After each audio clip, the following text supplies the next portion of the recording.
over. Look back and watch me smack that all on the floor. Smack that.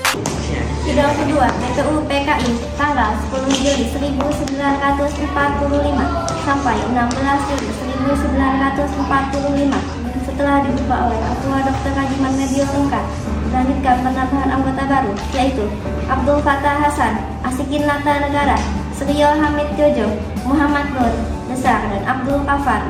Kemudian Insinyur Soekarno selaku Ketua Panitia Kecil melaporkan hasil kerjanya bahwa panitia kecil telah menerima usulan-usulan yang dibagi menjadi 9 kelompok, yaitu 1. Meminta merdeka selekas-lekasnya, 2. Mengenai dasar negara, 3. Unifikasi atau federasi, 4. Bentuk negara dan kepala negara, 5. Warga negara, 6. Usulan daerah, 7. Agama dan negara, 8. Pembelaan negara, 9. Usulan keuangan. Selamat pagi, salam sejahtera bagi kita semua. Yang terhormat panitia dan anggota-anggota Dokur itu di Josaka yang berbahagia. Marilah kita mengajarkan puji syukur kehadiran Tuhan Yang Maha Esa bahwa kita semua dapat hadir di sini tanpa halangan sesuatu apapun. Saya selaku ketua mengucapkan terima kasih yang sebesar-besarnya atas kehadiran tuan-tuan sekalian. Dengan sambutan penutupan saya ini, saya umumkan bahwa sidang PPUPK yang kedua kali ini resmi dibuka.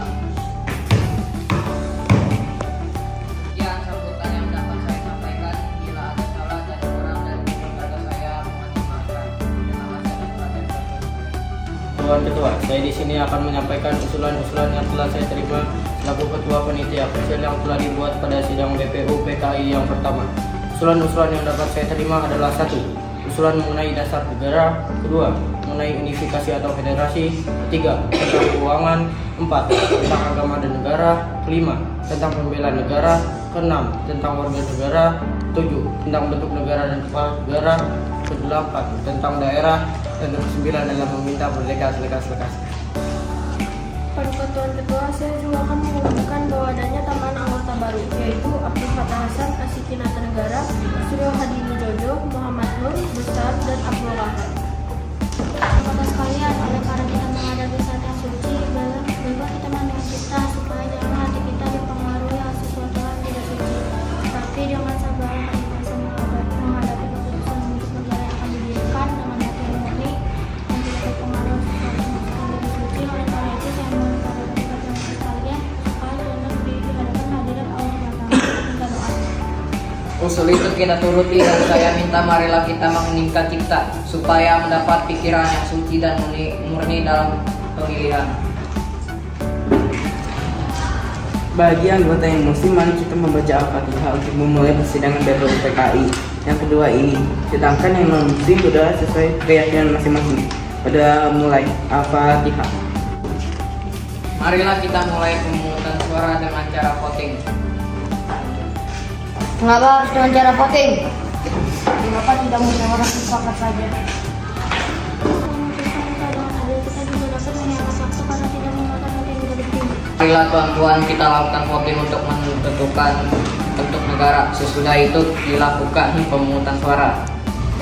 Kami sudah mengetahui bahwa ada 64 stam yang memilih Republik, ada 55 stam, Peraturan 6, Undang-Undang 2, dan Bangsa 1.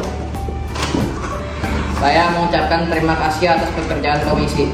Anggota sekalian sudah mendengar bahwa telah dipilih oleh sidang Dokur Sujun di Josaka yang kedua kali ini yang melahirkan 64 stem, ialah 55 republik, 6 kerajaan, 1 belangko, dan 2 lain-lain.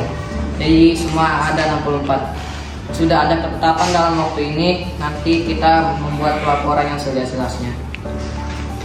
Jadi putusan panitia itu republik.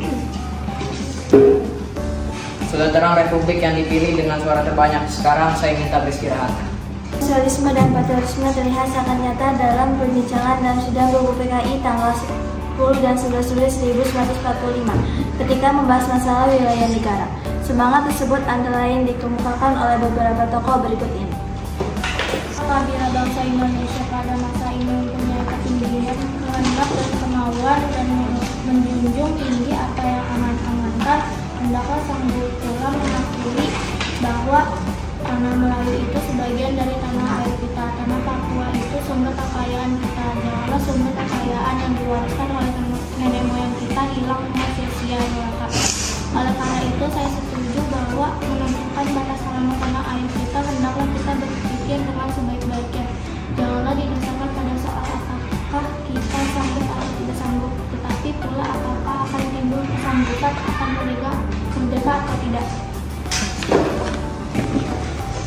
Selain pula berhubungan dengan tanah Papua. Memang hal ini dalam ilmu pengetahuan etnologi bahasa geografis dan yang menyebutkan bahwa Pulau Papua tidak masuk tanah Indonesia.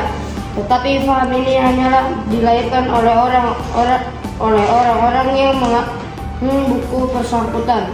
Tetapi ada juga paham-paham lain yang mengatakan bahwa seluruh Papua masuk Indonesia. Perkataan Indonesia dibuat oleh orang yang tidak mempunyai paham yang mengatakan bahwa Indonesia melingkungi daerah Malaya dan Polinesia.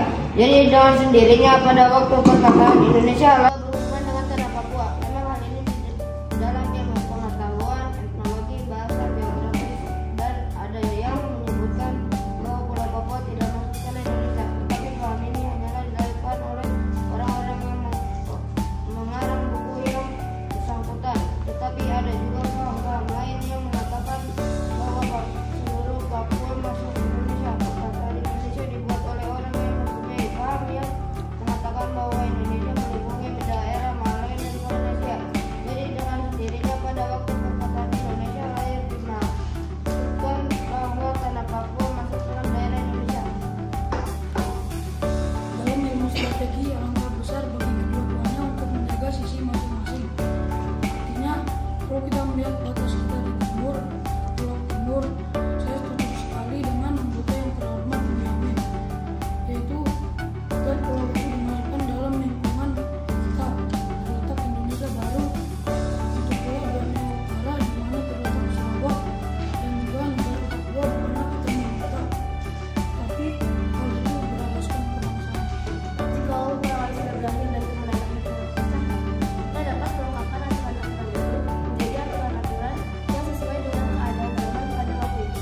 Dengan pernyataan Indonesia merdeka, ialah semua Indonesia berada dahulu. Jikalau kemenangan itu tercapai dan ada permintaan yang dilakukan dari masyarakat buat utara bahwa rakyat di situ merasa juga ingin masuk dalam lingkungan itu. Dengan senang hati mereka akan diterima sebagai bangsa kita di dalam Indonesia merdeka. Bagaimana jikalau kita menambah Malaya? Ya, kita juga harus menambah Borneo Utara supaya masuk ke dalam wilayah Indonesia. Saya akan menambahkan Papua supaya masuk ke dalam wilayah Indonesia. Sam akan menambah Timor, Portugis supaya masuk wilayah Indonesia. Supaya dapat dimasukkan ke dalam wilayah Indonesia.